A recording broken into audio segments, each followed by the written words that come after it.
Hello, good morning, नमस्कार। एक बार फिर से आप सबका स्वागत है एक नए वीक में, जहाँ पे हम लोग बहुत सारी चीज़ें नई सीखने वाले हैं। तो सबसे पहले ये जो सेशन होता है आपका 5 बजे का और फिर 5:30 बजे का, ये दो क्लासेस आपके रिकॉर्डेड मोड में ज़रूर होते हैं, बट इन क्लासेस को देखना मत भूला करिए। यहाँ पर अगर हम देखें कि हर एक एग्जाम में कौन सी दो चीज़ें इस टाइम पे सबसे ज़्यादा पूछी जाती हैं, तो पहला तो है आपका करंट अफेयर्स और दूसरा प्रेजेंट टाइम में जो सबसे ज़्यादा यहाँ पे ट्रेंड में चल रहा है, दैट इज मैपिंग। तो इन दोनों चीज़ों को देखना मत भूला करो, काफ़ी इंपॉर्टेंट होते हैं आपके सेशंस। तो सुबह 7 बजे आपका लाइव सेशन जो होता है 7 से 8 करंट अफेयर्स का, इससे जुड़ना मत भूला करिए। और दूसरा जो आपका मैपिंग होता है 5:30 बजे, वो क्लास भी देखना मत भूला करो। तो ये तो है मेरा पूरा का पूरा यूट्यूब का शेड्यूल। इसके अलावा मैं आपको बता दूं अनअकैडमी के क्लासेस के बारे में। अनअकैडमी के जो क्लासेस हैं उस पर हर दिन रात में 9 से 10 आपको मिलता है एक स्पेशल क्लास। अगर आप आज मंडे की बात करोगे तो आज मंडे वाले दिन आपको मिलने जा रहा है मार्च का करंट अफेयर्स ऑन अनअकैडमी, यानी कि मार्च 2020 का करंट अफेयर्स का आज पहला क्लास होने जा रहा है अनअकैडमी पे। रात में 9 से 10 फ्री है, हर कोई इसको अटेंड कर सकता है। इसके अलावा जो मेरा जीएस का बैच चल रहा है अनअकैडमी पे, उसका नाम है कंप्लीट कोर्स ऑन ज्योग्राफी। आप में से जितने भी ऐसे लोग हैं जो अभी पहली बार इस सेशन के साथ जुड़ रहे होंगे, तो आपको बता दें कि जो जीएस पूरा कंप्लीट जीएस का आपको ये बैच मिलेगा अनअकैडमी पे। बाकी इन्फॉर्मेशन सेशन के लास्ट में हम आपको देंगे। शुरुआत करते हैं यहाँ पे क्वेश्चंस की। लिंक को एक बार कॉपी करके अपने फ्रेंड्स के साथ शेयर जरूर करिएगा। ओके, पहला सवाल, कौन सी ऐसी जगह है which is known as Cherrapunji of the south. South में ऐसी कौन सी जगह है जिसको चेरापूंजी के नाम से जाना जाता है। जगह का नाम मैं आपको बताऊंगी, लेकिन आप मुझे बताएंगे कि ये कौन से स्टेट के अंदर लोकेटेड है। आंसर यहाँ पे एगुम्बे। कहाँ पर है ये आप मुझे कमेंट सेक्शन में बताओ, क्योंकि ये जो सेशन होता है इसमें मैं आपसे सवाल करती हूँ और आप लोग यहाँ पे इसके जवाब कर देते हो, ठीक है। दूसरा पॉइंट, इंडिया में अगर देखा जाए तो सबसे ज़्यादा जो बारिश होती है वो आपकी मौसम ग्राम में होती है। दूसरे नंबर पे आपका चेरापूंजी आता है। अब ये जो यहाँ पे बारिश होती है ये कौन सी वाली विंड की वजह से है, तो साउथ वेस्ट मॉनसूनल विंड्स जो अभी इंडिया के अंदर एंट्री हो चुके हैं। इंडिया में जब मानसून आता है ना, तो वो कौन सी हवाएं होती हैं जो भारत के अंदर मानसून को लेके आती है, तो ये विंड कौन सी हो जाएगी, साउथ वेस्ट मॉनसूनल विंड। इनकी वजह से सबसे ज्यादा जो बारिश है वो आपकी मौसम ग्राम में और दूसरे नंबर पे चेरापूंजी के अंदर। लेकिन अगर पूछा जाता है कि नॉर्थ ईस्ट, ये वो हवाएं होती हैं जो इंडिया से मानसून को वापस लेके जाती हैं। देखो, मानसून के ऊपर जो चैप्टर है ना, मैंने पूरा डिटेल में अनअकैडमी पे स्पेशल क्लास में ऑलरेडी पढ़ा दिया है। तो उम्मीद करेंगे कि इसमें आपको कोई प्रॉब्लम नहीं होनी चाहिए। इसीलिए बोलते हैं आप में से जितने भी लोग हो जो फाउंडेशन बैचेस को ज्वाइन नहीं कर पाते हो ड्यू टू एनी रीजन, कोई भी रीजन क्यों ना हो, कम से कम स्पेशल क्लास में लाइव रहा करो ताकि आपका कोई भी इंपॉर्टेंट टॉपिक छूटे ना, ठीक है। चलिए, तो यहाँ पे ये हो गई नॉर्थ ईस्ट जो इंडिया से मानसून को वापस लेके जाती है। जब ये हवाएं चलती हैं तो सबसे ज्यादा बारिश कहाँ होती है, तमिलनाडु के अंदर। दूसरा सवाल, कुचिकल फॉल ये कौन से स्टेट के अंदर लोकेटेड है, तो आंसर बनेगा यहाँ पे कर्नाटका। जरा मुझे ये बताना कि कौन सी नदी के ऊपर है। इसके साथ में तब तक मैं आपको एक और पॉइंट बता देती हूँ। जो वाटरफॉल जिसको हम लोग यहाँ पे गारसोपा के नाम से भी जानते हैं, ये आपको मिलेगी कौन सी नदी के ऊपर, श्रावती रिवर के ऊपर। ये श्रावती रिवर और ये जो वाटरफॉल कौन सा स्टेट में है, कर्नाटका के अंदर लोकेटेड है। अच्छा, एक और हो जाएगा यहाँ पे, नर्मदा नदी के ऊपर भी आपको एक वाटरफॉल मिलता है, जलप्रपात मिलता है, जिसका नाम क्या है, क्लाउड ऑफ मिस्ट, और इसको एक और नाम से जाना जाता है, वो है धुआंधार, या फिर हम कह सकते हैं यहाँ पे धुआंधार वाटरफॉल। तो दोनों नाम याद रखना, दोनों आपके लिए इंपॉर्टेंट हो जाएंगे। तीसरा सवाल, name the longest river in Sri Lanka. Sri Lanka के अंदर सबसे लंबी नदी कौन सी है। जैसे कि मान लो पूछा गया म्यांमार के अंदर, तो म्यांमार में कौन सी हो जाएगी, इरावदी, इसके नाम से बहुत बार पूछा जाता है। एक और है आपकी, जैसे कि गंगा और मेकोंग कॉरिडोर बन रहा है ना, तो मेकोंग रिवर कहाँ से आती है, चाइना से आती है। कहाँ जाके खत्म होती है, गल्फ ऑफ थाईलैंड पे खत्म होती है। तो मैपिंग का पार्ट जो है ना काफी ज्यादा आपके लिए इंपॉर्टेंट है। श्रीलंका की रिवर कौन सी हो जाएगी, महावेली रिवर। नेक्स्ट देखो, इंडिया के साथ टोटल कितनी ऐसी कंट्रीज हैं जिनका बॉर्डर शेयर होता है, तो टोटल यहाँ पे 9 कंट्रीज मिलेंगी। इजी है, सिंपल है, स्वीट है। अच्छा, एक चीज और, अब आप बोलोगे मैम श्रीलंका वाला जो बॉर्डर है ना वो लैंड बॉर्डर तो नहीं है, तो कोई बात नहीं ना, लैंड बॉर्डर नहीं है बट बॉर्डर तो है ना, तो यहाँ पे आंसर क्या मार्क करोगे, 9। अब आप बोलोगे मैम अफगानिस्तान, अफगानिस्तान तो बॉर्डर नहीं शेयर करता, बट अफगानिस्तान जो है वो इंडिया के साथ सबसे स्मॉलेस्ट बॉर्डर शेयर करता है, और वो भी कहाँ पे, जो पीओके वाला रीजन है वहां पर। जब आप मैप में देखोगे ना, पीओके वाले रीजन में वो बॉर्डर शेयर होता है। डिस्प्यूटेड है, ठीक है, बट है तो ना, तो आपको ये आंसर ही मार्क करना पड़ेगा, क्योंकि एग्जामिनेशन में ये पॉइंट इंक्लूड किए जाते हैं। अब जो पॉइंट इंक्लूड होता है वो हमें इंक्लूड करना पड़ेगा, इसके लिए कोई सोल्यूशन नहीं है। अगला सवाल, लो आगे यहाँ पे सवाल, सबसे छोटी बाउंड्री किसकी है? तो यहाँ पे अफगानिस्तान।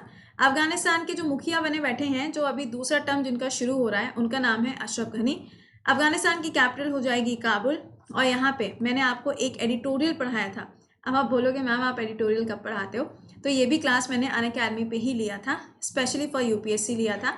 आप में से जितने भी ऐसे स्टूडेंट्स हो जिनको एडिटोरियल पढ़ने में प्रॉब्लम आती है, तो भी आप 9 से 10 का देखो क्लास ऐसा होता है कि आपको ज्वाइन करना ही करना है। लाइव वो सेशन देखा करो ताकि आपके जो भी डाउट्स होते हैं वो क्लियर होते जाया करें। तो यहाँ पे मैंने आपको पाश्तून के बारे में पढ़ाया था, फिर मैंने आपको तालिबान के बारे में पढ़ाया था और इन सब के रिलेशंस भी बताए थे। तो आई होप कि आपको ये चीज़ें मालूम होंगी। अगला सवाल, how many Indian state share boundary with Bangladesh? Bangladesh के साथ कुल कितने राज्यों की सीमा साझा होती है? आंसर बनेगा यहाँ पे क्या? 5। अच्छा, मुझे बता सकते हो कि कौन कौन सी हो जाएंगी यहाँ पे? अगर मैं आपसे पूछूं कि कौन कौन सी स्टेट होंगी तो आप क्या मुझे नाम बता सकते हो? जरा कमेंट सेक्शन में मुझे 5 राज्यों के नाम बताना। लेकिन हाँ, मैं ये बता दूं कि सबसे लंबी जो सीमा है वो किसकी शेयर होती है यहाँ पे? वेस्ट बंगाल की। अगला सवाल, Rukmini Devi Arundale was a reputed dancer and choreographer in which form of the dancing? तो कई बार होता है ना कि डांसिंग के फॉर्म्स पूछ लिए जाते हैं, तो भरतनाट्यम होगा। अब भरतनाट्यम जो डांस फॉर्म है, इसको यहाँ पे देवदासी डांस के नाम से भी जाना जाता है। कौन से स्टेट में परफॉर्म किया जाता है? तो तमिलनाडु के अंदर ये परफॉर्म किया जाता है। अगला सवाल, मालदीव्स के प्रेसिडेंट का नाम आपको बताना है। इब्राहिम सोले जी रहेंगे। मालदीव्स के लिए ऑपरेशन संजीवनी, ठीक है। दूसरा ऑपरेशन आपको याद आ रहा होगा, कैक्टस के बारे में मैंने पढ़ाया है, ऑपरेशन नीर। ये 3 ऑपरेशन है जो इंडिया के द्वारा कौन सी कंट्री के लिए चलाए गए हैं? मालदीव्स के लिए। मालदीव्स की कैपिटल क्या होगी? माले। इसकी जो आपकी करेंसी है वो हो जाएगी यहाँ पे मालदीवियन रुपी। और यहाँ पे जो आपको पार्लियामेंट मिलती है वो कौन सी है? दैट इज मजलिस। Next question, what is the minimum age required to become the vice president of India? यानी कि अगर कोई भी ऐसा व्यक्ति है जो भारत के अंदर उपराष्ट्रपति के पद पे आना चाहता है तो उसकी मिनिमम एज कितनी होनी चाहिए? तो आंसर विल बी 35। यही सेम आपको किसके लिए मिलेगी? राष्ट्रपति के लिए और किसके लिए? गवर्नर के लिए। लेकिन लोकसभा मेंबर बनना है तो 25 और राज्यसभा मेंबर बनना है तो 30। ये इंपॉर्टेंट है। अगला देखो यहाँ पे, 23 जून जो है वो किस नाम से मनाया जाता है? तो इंटरनेशनल ओलंपिक डे के नाम से ये सेलिब्रेट होता है। अच्छा, ये मुझे बताना, इंटरनेशनल ओलंपिक एसोसिएशन का मुख्यालय हेडक्वार्टर कहाँ पर लोकेटेड है? कई बार पढ़ा दिया है, आंसर गलत नहीं होना चाहिए। नेक्स्ट क्वेश्चन देखो, कौन सा ऐसा रिट है? रिट का मतलब क्या होता है? ऑर्डर, या हम कह रहे हैं आदेश of the High Court or the Supreme Court is issued to restrain a person from holding the public office which he is not entitled to। सवाल में आपसे पूछा जा रहा है यहाँ पर कि ऐसा कौन सा रिट जारी किया जाता है हाई कोर्ट और सुप्रीम कोर्ट के द्वारा जिसमें आप किसी भी पब्लिक एम्प्लॉय को यहाँ पे रोक सकते हो कि वो किसी भी हाउस या फिर हम कह सकते हैं कि पब्लिक ऑफिस को विदहोल्ड ना करें। तो दैट इज क्यू वारंटो। देखो क्यू वारंटो जो है ना, ये आपको फंडामेंटल राइट के केस में देखने को मिलती है। टोटल नंबर ऑफ रिट्स कितनी है? 5 है। किसी दिन मौका मिलेगा तो रिट्स के बारे में भी हम लोग एक पूरा प्रॉपर सेशन लेकर आएंगे जहाँ पे सिर्फ और सिर्फ हम लोग रिट्स के बारे में बात करेंगे, ठीक है। चलिए, तो ये चीज़ें मैं आपको बताती जाऊँ, इसको नोट कर लिया करो, इसकी पीडीएफ का वेट मत किया करो, इसको नोट किया करो क्योंकि 15 सवाल है। अब 15 सवाल में क्या करोगे पीडीएफ का? जस्ट नोट इट डाउन, लिखा करो। अगला सवाल, विश्व मोहन भट्ट, आपको बताना है कौन सा इंस्ट्रूमेंट इनके द्वारा बजाया जाता है।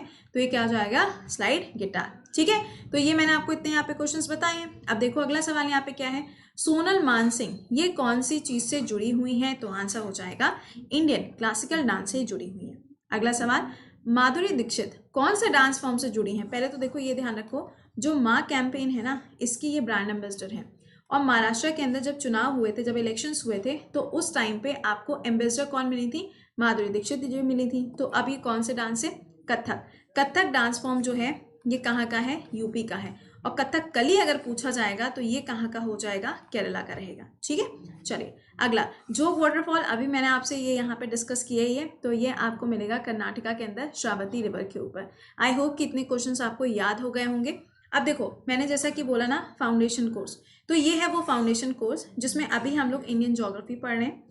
जैसे इंडियन ज्योग्राफी खत्म होगी हम लोग इकोनॉमिक्स पढ़ेंगे, फिर physical geography, world geography, polity, इसके बाद आपका हिस्ट्री, साइंस, करंट अफेयर्स, ये सारी चीज़ें इस पर्टिकुलर बैच के अंदर पूरी होंगी। इसमें आपको मैथ्स, रीजनिंग और इंग्लिश ये भी पूरा कॉम्बिनेशन मिलेगा। इसके लिए आपको अलग से कोई बैच अवेल करने की ज़रूरत नहीं पड़ेगी।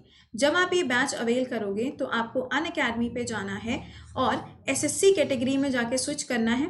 वहाँ पे जाओगे, गोल सेलेक्ट करना होता है ना, और वहाँ पे ये बैच आपको मिलेगा। अवेल करने के लिए 10% डिस्काउंट अगर आपको चाहिए तो आप कृति 10 कोड का यूज़ करोगे वहाँ पर। और किसी और एग्जाम के लिए अगर प्रिपेयर कर रहे हो और उसमें भी अगर आपको डिस्काउंट चाहिए तो भी आप इस रेफरल कोड का इस्तेमाल कर सकते हो, कृति 10। तो ध्यान रखिएगा इसके बारे में। चले, तो ये तो बात हो गई इसके बारे में। अभी 5:30 बजे मैपिंग एक बार देख लीजिएगा और उसके बाद मुलाकात होगी 7 बजे लाइव सेशन में। Till then bye bye and take care.